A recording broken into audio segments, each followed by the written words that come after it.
I'm Evelyn Lee. And I'm Janine Chastain. We're collaborating on curated conversations to explore how the industry of architecture is changing. Together, we'll find ways to create new solutions to current challenges while elevating the value of architects. Welcome to Practice Disrupted.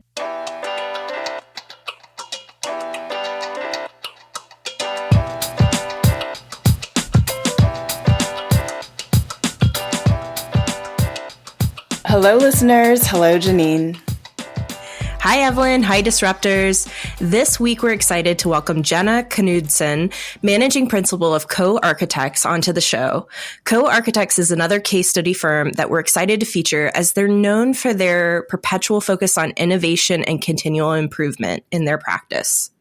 While we were at A23 in San Francisco, and that's the American Institute of Architects annual conference in San Francisco, we had a chance to sit down with Jenna and learn more about her transition into the role of managing principal as a next generation leader of a practice founded in 1986. Today, she'll open up about what that transition has been like for her and her vision in shaping the next chapter of the firm. Welcome to the show, Jenna. Thank you. Thanks for having me. It's good to see you both again. We're so glad to have you here. Maybe we can open it up by just having you introduce yourself to our listeners. Sure. Yeah. So as you said, I'm Jenna Knudsen. I'm the managing principal of Co-Architects. Maybe I could just talk a little bit about myself, how I got to architecture. I am originally from California, but Northern California, the Central Valley. I grew up in a large Greek family. And I have 4 siblings, so 7 people in my family. And I just wanted my own room as a kid. And my parents are realtors, so had a lot of experience seeing homes and, always appreciated architecture in that way. My grandfather owned a grocery store where most of my family worked, including he was my first employer. Spent a lot of time there. And when I was younger, they used to sell these spec home magazines that had floor plans in them. And I was just enamored. And I really wanted to find one that would allow everyone in my family to have their own room. I never found it. So I was sort of sketching and recreating the floor plans at the grocery store. And people would walk by and say, "Oh, you must want to be an architect. You should be an architect." And I didn't really know any architects, but it just sort of stuck as a profession. And I liked drawing, and kind of early on was a career that I was interested in, and just went in that direction.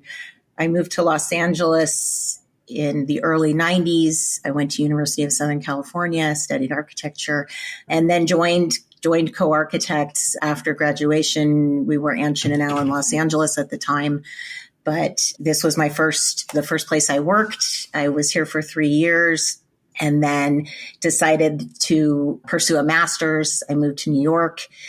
I went to Columbia University for a year and got a master's in architecture and urban design.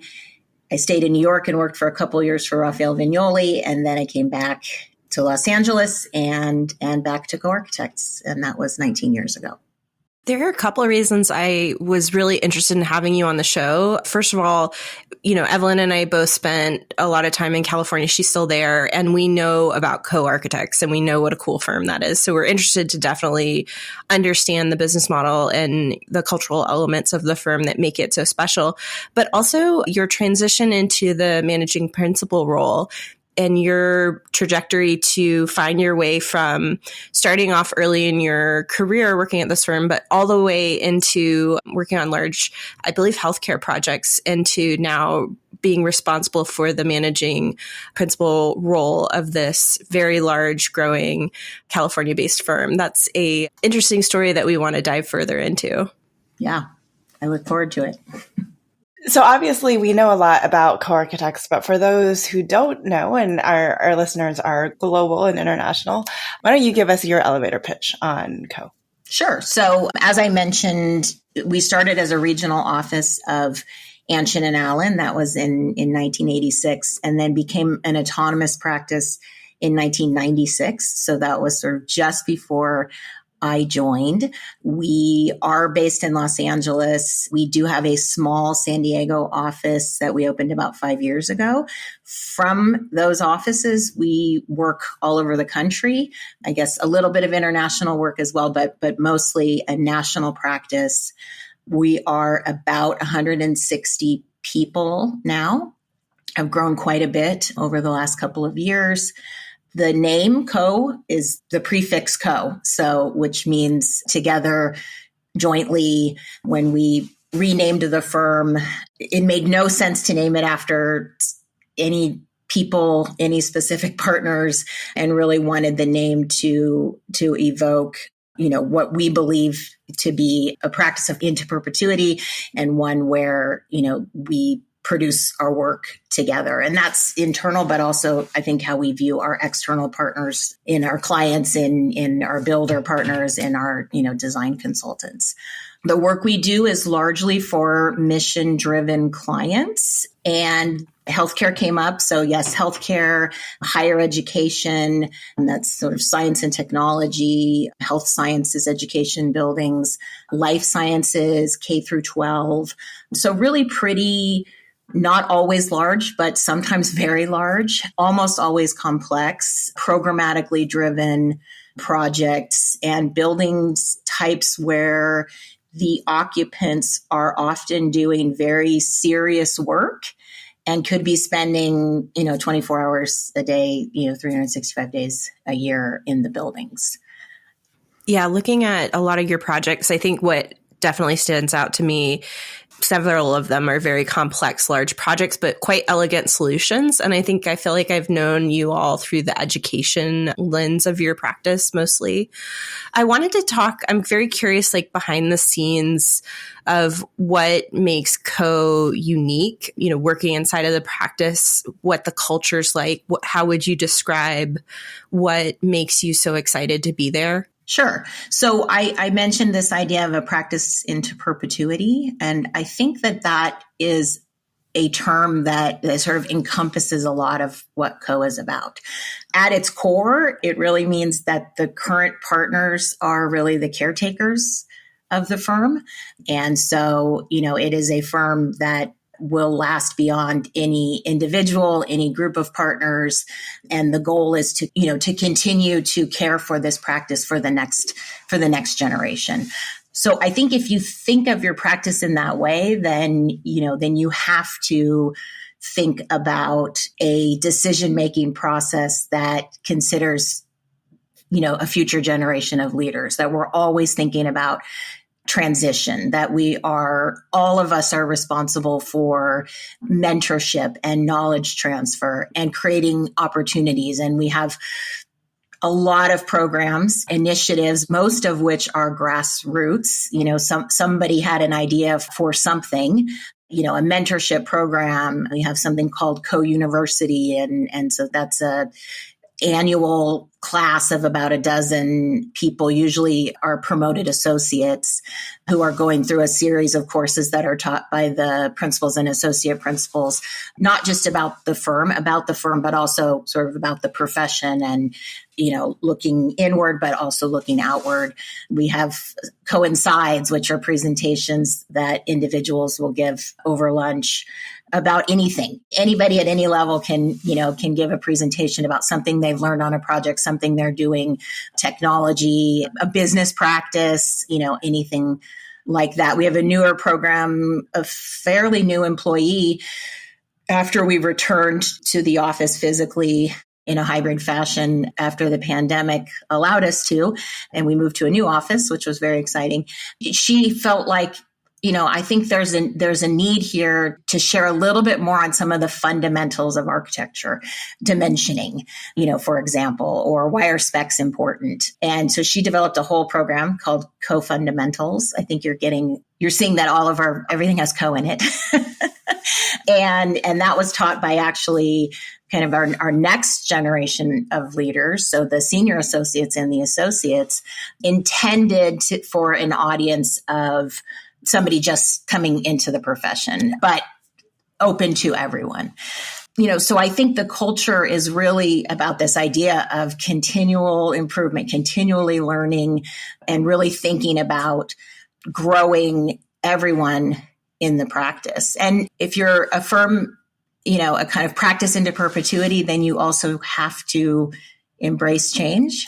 And that's kind of, has to be at your core as well. Sort of what is going on around us? What is happening in the profession? What are we hearing from our clients, from internally, and how do we need to respond to that? So nowadays, I'm seeing a lot more younger firms or firms rebranding or renaming themselves to remove themselves as a legacy partners, right? That in many instances don't have any stake in the firm yet. But I like this idea, or I like how you describe it as a firm in perpetuity, as an outcome of that name change and as a mindset for how to continue to move the firm forward. So that's kind of a fresh new take on the outcome of that name change that I haven't heard about. I know that innovation, and you've mentioned this a few times, the continual improvement piece are extremely fundamental in terms of your values and how you all operate. I was wondering if you could give us an example of how that shows up in your practice. Yeah, I think if you were to just think about healthcare, for example, and that somebody spends 5 years, 8 years, 10 years working on a healthcare project, and then there's so much to learn from that process, right? Technology is continually changing. The sort of continuum of care is changing, and so our goal is to always change with that, to figure out what needs to evolve. I mean, I think, we're not interested in innovation for innovation's sake, right? But what can we learn from any project that you can then, sort of take to the next project? And every project is different also. So, it's sort of looking for what is the right innovation for this project, for this client. And so whether that's, some programmatic piece, or whether it's a material, or whether it's about energy use, or often it's about kind of all of those things.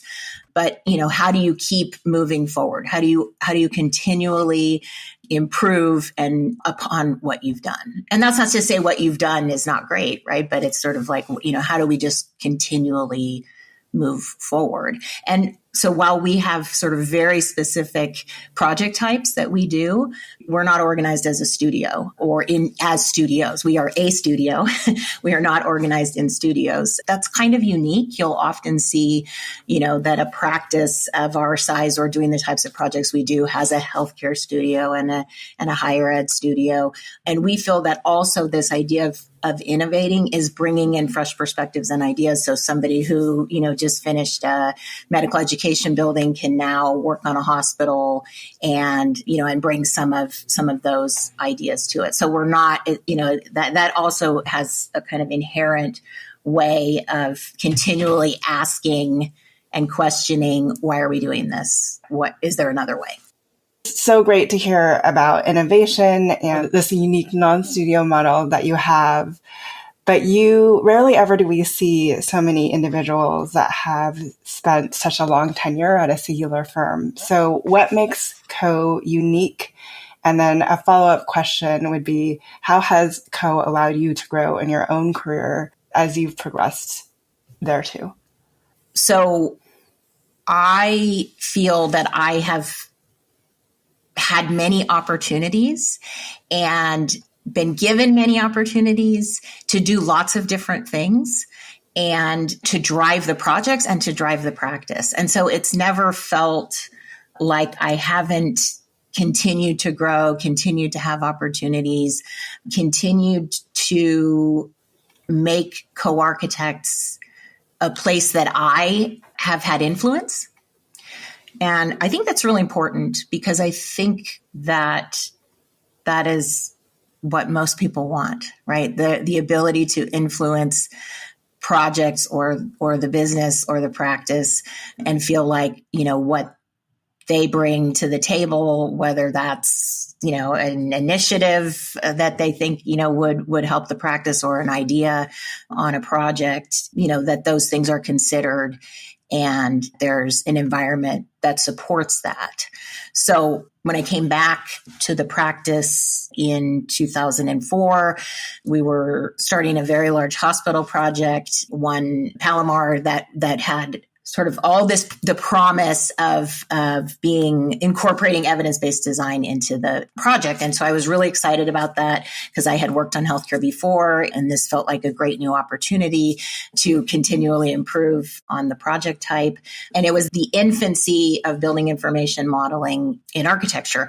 And so as a practice, and I was sort of in the middle of it in this very large project, I was really instrumental and pushed for, taking this project into building information modeling, and then bringing our consultants along, and then using that model to work with the contractors. And so for a while, I was really big in kind of technology and integrated practice. And that drove a lot of what I was doing in the practice. And then at the same time, I, was part of a group that started a group, WOCO, Women of Co, sort of thinking about equity and diversity and, what are we doing as a practice, to ensure opportunities for female employees. And, and then I became responsible for hiring and staffing. And so then I was seeing sort of a different part of the practice and informing, kind of who we were hiring and project opportunities and mentorship. And so I think those are just some examples of, well, one, my path, but also that it's not always a straight line. And I think that for me, that's what kind of makes Co interesting, is that it is an environment where there are a lot of opportunities. It's also an environment where, if you want to go really deep on something and be the expert in healthcare planning or, digital technology, you can do that as well. So we're not really prescriptive, I guess. It's kind of a place where people who like some gray and, are interested, have initiative and sort of looking for opportunities within the practice. I think those are people who tend to really thrive at Co. So you've been on this transition path over the past couple of years of stepping into the managing principal role at Co. And I know that this was not something that just happened overnight. It was a process of identifying this opportunity, working with the prior managing principal, and then transitioning. You've been in this role for almost 2 years now, right? Is that correct? 2.5 years. 2.5 years. Yeah. It's interesting to see someone, first of all, I get excited when I meet next gen leaders stepping into these types of management roles, but it's also interesting. I think Evelyn and I are always curious about the architects that choose to jump from leading projects to leading like the studio, the firm, the practice, looking at it as the business as a whole. So tell us a bit about what that transition process has been like for you and, what you're excited about in terms of this role.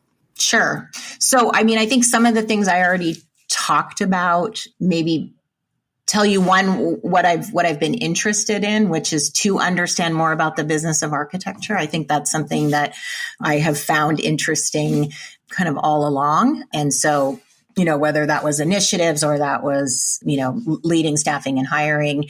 And then at some point, sort of asking the former managing principal, who at the time was the current managing principal, to share a little bit more about the business. And I became part of the management committee, just, really with the expectation not of, one day I want to be managing principal, but I just want to understand. I just want to have a very broad perspective on the practice and, what we do, sort of in an individual project.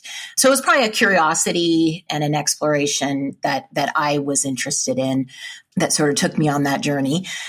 So that, that's, I think, probably what positioned me, to be somebody who had a really broad perspective on the practice and therefore I think was well positioned to lead the practice, into the next generation. As you mentioned, Janine, it was a very purposeful transition.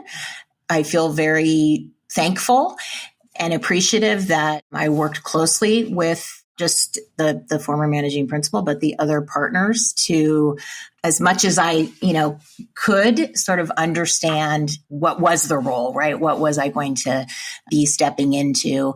And through that process, I felt that I had a lot of support from my partners.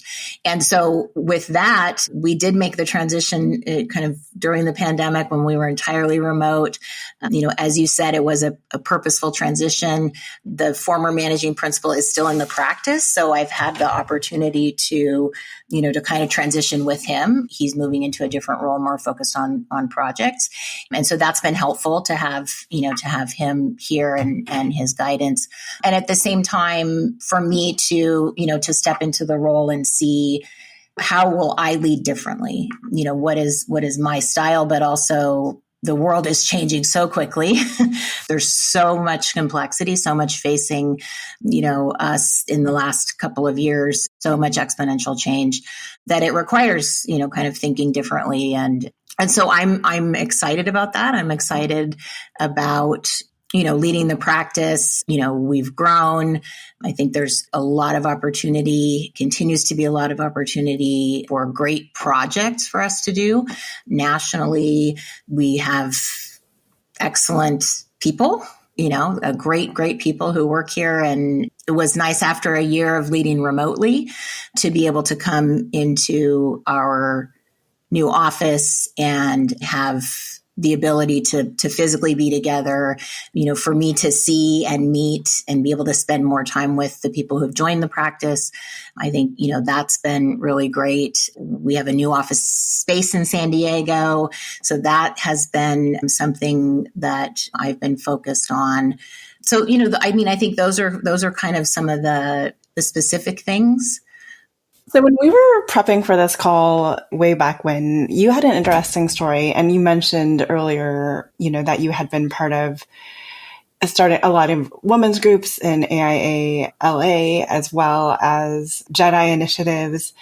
You told a great story about how you increased diversity hiring within CO, and I was wondering if you could tell that to our audience today. Sure. So when I took over hiring, I did it for about 10 years. So it was probably about 12 years ago. And we were at a point where we were hiring. We were in a hiring mode after maybe a number of years of not hiring. And so kind of coming out of the recession and needing to add people. And I just thought it was important that we had diverse representation in those who were conducting interviews. And so I really made an effort to do that, to try to have every interview at least have gender diversity, as well as other kinds of diversity, from roles in the practice, somebody who's more focused on, maybe project management to somebody who's more focused on project design. So really just trying to have diverse perspectives in the interview when we met people. And then if those people have, sort of consensus on the best candidates, then I think we're really hiring the best people. We just happen to hire a lot more women. And so it was interesting. I don't know that I can say I thought that would be the result.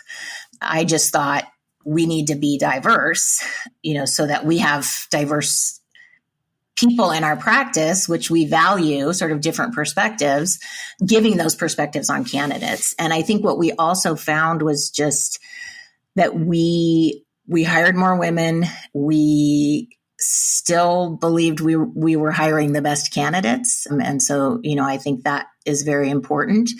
And I think we just found that in that process, the interviews were also different. People sort of asked different questions. There were maybe more questions about being a parent. And that was not just women. That was men and women, so it was it sort of changed the tenor of the conversation, just having the diverse perspectives. And yeah, so that was pretty interesting and a very minor change that had a pretty impactful result. Personally, I'm very passionate about this idea of diversity. I think as a practice, just having more diverse opinions has resulted in better work. So I think there's a business case, for having diverse opinions, for thinking about diversity in a very broad sense. And I think it's important to the profession that one that has not traditionally been that diverse is, I think, finally has the opportunity to move exponentially.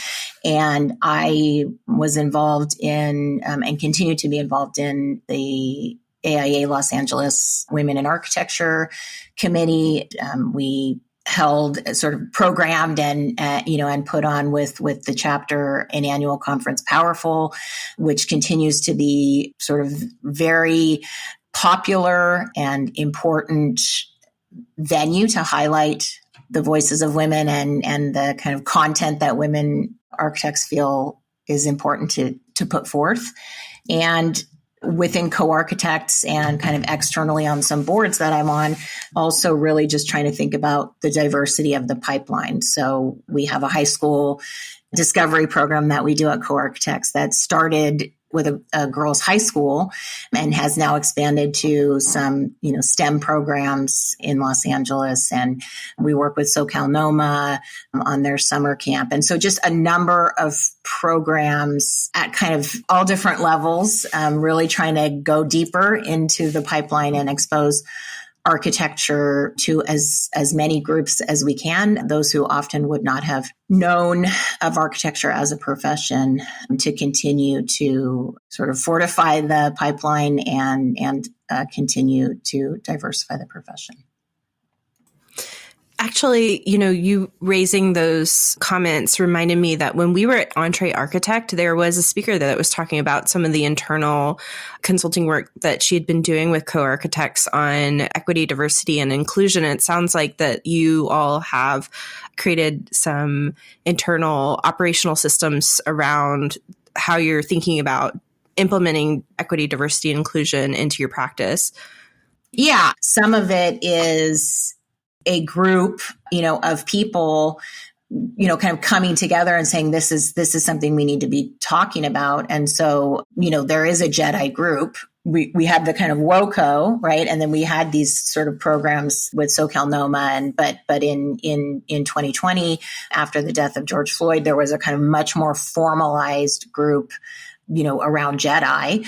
And so that group is, kind of continues to come up with, different initiatives related to either, diversifying the pool of partners that we can work with, right? So making sure that, that we have a comprehensive list of consultants, that can make us more diverse, to supporting, these kind of pipeline programs, whether they be internal to or, our employees being part of programs that exist in other organizations, to, just kind of education. And so, I think that often these things sort of start around conversation, right? And those who are sort of passionate about a conversation, and then how does the leadership engage in that conversation? And, what are the mechanisms, and, what is the change that needs to occur? And so I've seen that kind of continually occur around different topics throughout my many years here. So the group was formed in 2010 and has evolved. I would say, at its core, it's still about gender diversity and, a space for women within the office and within the profession to just share. What are you thinking about? What are your concerns? What do we need to do as a practice to continue to promote and advance women? It invariably supports the entire office. I think a lot of initiatives that maybe women have been more likely to pursue, being a parent, having children, flexibility, I think those are certainly not issues that are exclusive to women. I think that WOCO has internally advanced that conversation and a kind of initiatives around support for that. The group leaders have changed, and it's kind of we've gone into an evolving leadership board.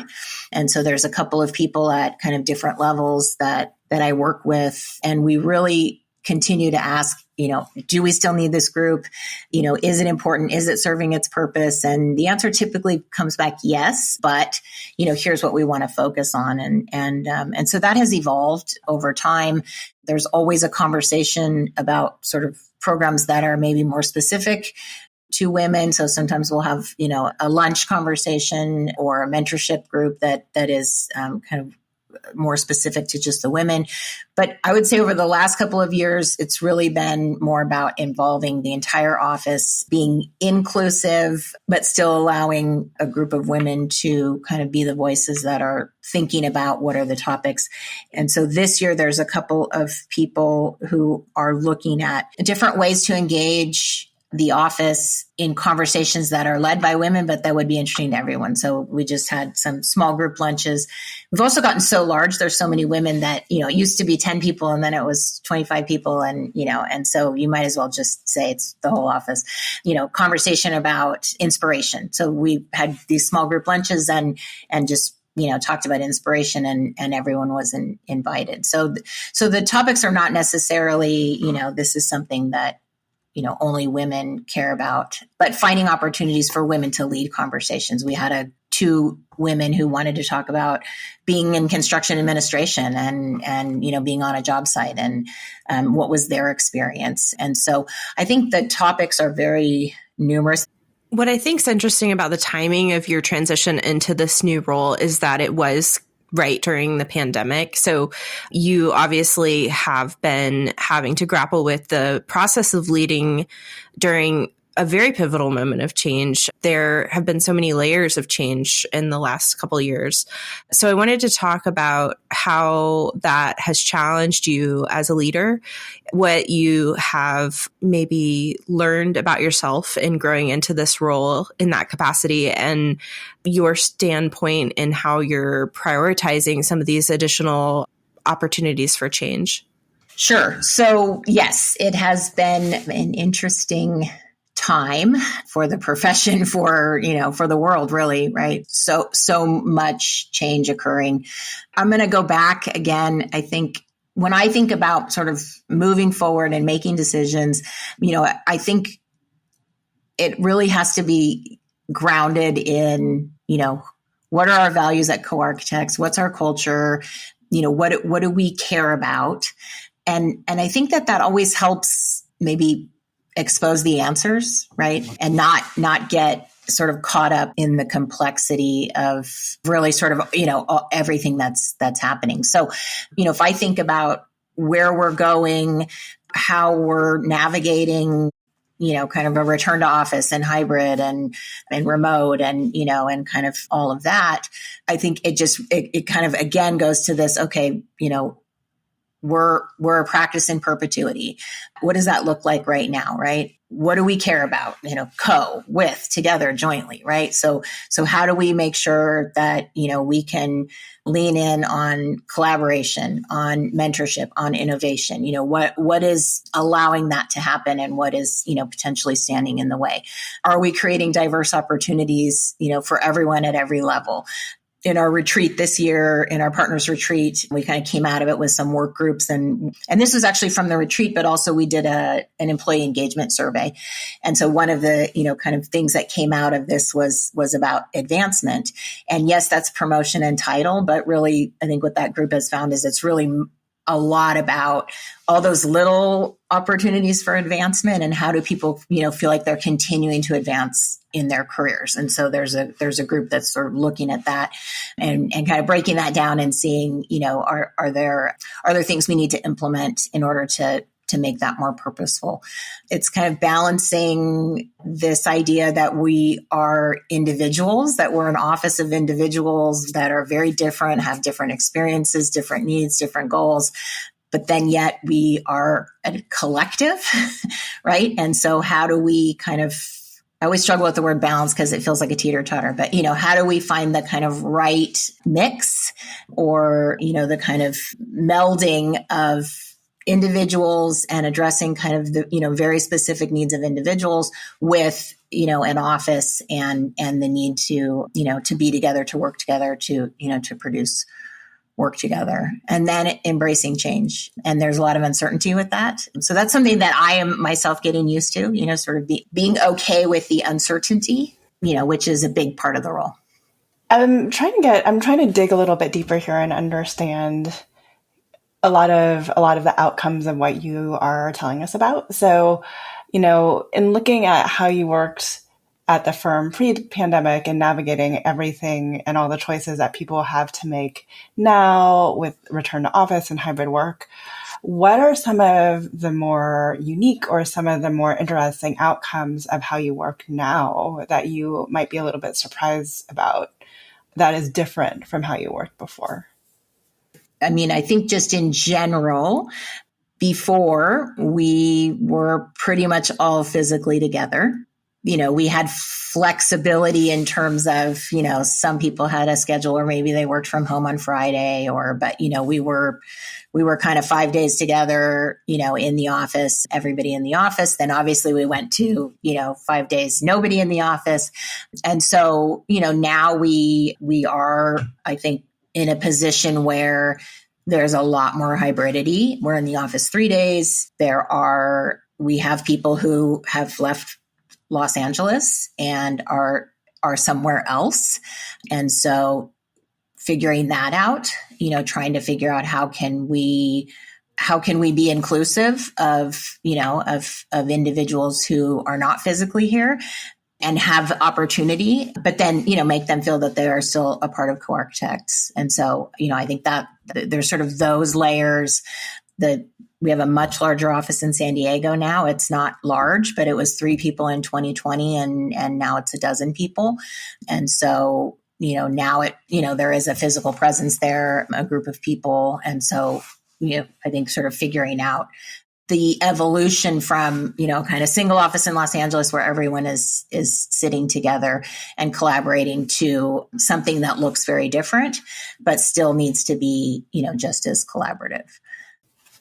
I mean, are there any tools that are you using? Are you approaching projects and how you assign people to those projects any differently? I almost want to get in the weeds to what's going on so other people can think about things that they could adopt in their firm as well.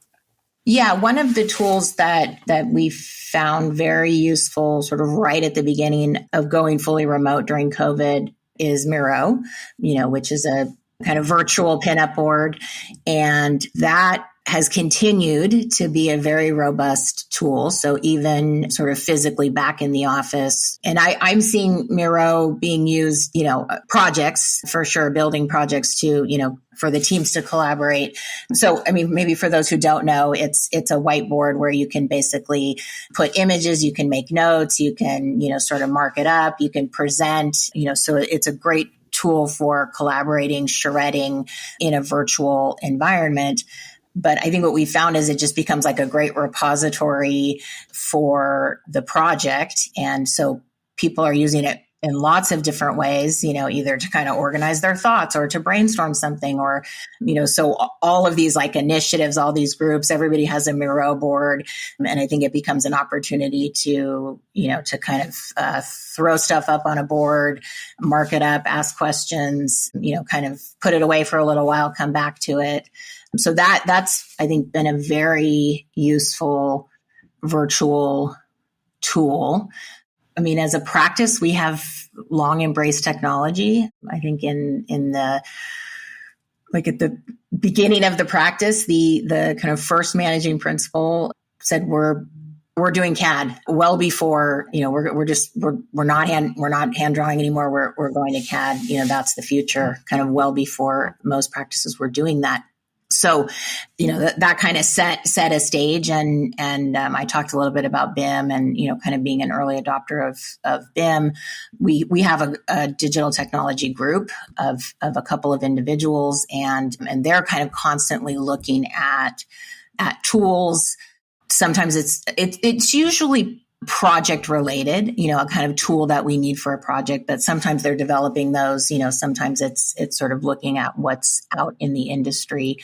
But I think, leaning on technology is very important. I don't think we've figured out audio video aspect that I would like for the hybrid. I think it works really well when everyone's virtual, like, and has their little square. But when some people are in a room and some people are remote, I think that's an area that I would like to see improved, so there's better equity for those who are not in the room, whether that's a client or a collaborator. You mentioned also AI is something that you all are talking a lot about internally. We were curious, what is Co's take on AI and how it might disrupt or, even enhance the way you guys are thinking about practice? Yeah, I mean, I'm not going to pretend that we've figured it out, but I think like many others, there's definitely a recognition that AI is going to be a disruptor, and we need to really start thinking about how it's going to impact practice. What are the opportunities, and what are the potential challenges. So I've been working with our director of digital design and technology, and he's kind of pulling together, sort of what is the state, what is the state of the industry. And then what I'd like to do is kind of start to really pick it apart and brainstorm when scenarios, if this happens, what would we do? I think there's a lot of hypothesizing about, how AI is going to impact architects. Are we going to need architects anymore? I believe we will, but I do think it is going to sort of change. And I think potentially there's a lot of opportunity for automating things that we thought would already be automated and would be done better by a computer. Some of that is already happening, kind of iterating options, but there's a lot of interesting questions just about, our obligations as professionals, as an architect, and copyright. And, so I think there's a lot of interesting things to unpack that touch on, business and legal and financial and, and kind of all of that. And I think it's also just continually thinking about, well, what can architects bring, right? What do we, what is our value? And I think, critical thinking and creativity and empathy are really traits that we need to lean into as we think about, how AI is going to potentially change the industry. Yeah, I can understand that, given some of the complexity of the projects that you all are designing around, where you have large user groups or that you're thinking about really complex systems. You said some of your clients are using these buildings 24 hours a day. And so the process and the value of you all being able to lead user groups through the design process and the delivery of those spaces, where do you think AI might be beneficial in terms of how you all add design or create? Yeah, no, I think you bring up some really good points. I think that, just even internally, we have 35 plus years of the same project types, right? The same building types. And so the metrics associated with those projects, whether that be space planning, sort of coming up with a straw program, or, we've already developed a program that sort of does that spits out through a series of questions, a straw program for a building, and then you further refine it. So I think taking data that we have internally and then utilizing that to run options. I mean, I think options are kind of one of the best possibilities, but it's like anything. It's what is it basing that on, right? And so I think it's really understanding what are the metrics and what is the information with which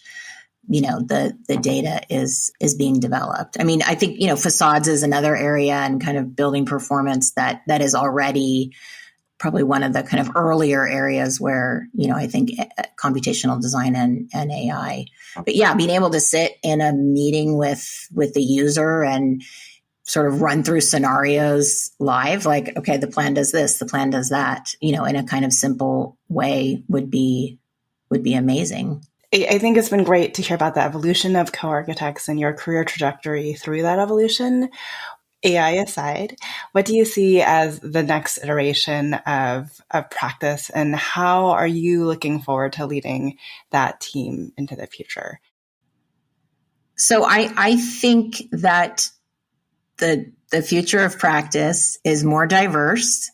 And so, I've talked about that as a practice and also as a profession, what we need to be doing to continue to diversify the profession. I think it's more flexible and more equitable. And so I've also talked about that. I think that's kind of meeting people where they are, but also balancing the collective need. Technology, for sure, I think plays an important role in how we will continue to run our business and deliver projects. And I think there continues to be this need for purposeful knowledge transfer, mentorship opportunities, and embracing change. So I see my role and responsibility to kind of continue to navigate and balance those changing variables, and continue to kind of lean into Co-Architect's culture and values to with which to do that. Hi, Disruptors! If you like the content from today's show, you can find all of our past episodes over on practiceofarchitecture.com/podcast. Be a part of the conversation by joining us, our speakers, and others in the community at practiceofarchitecture.com/community. Our social media handle is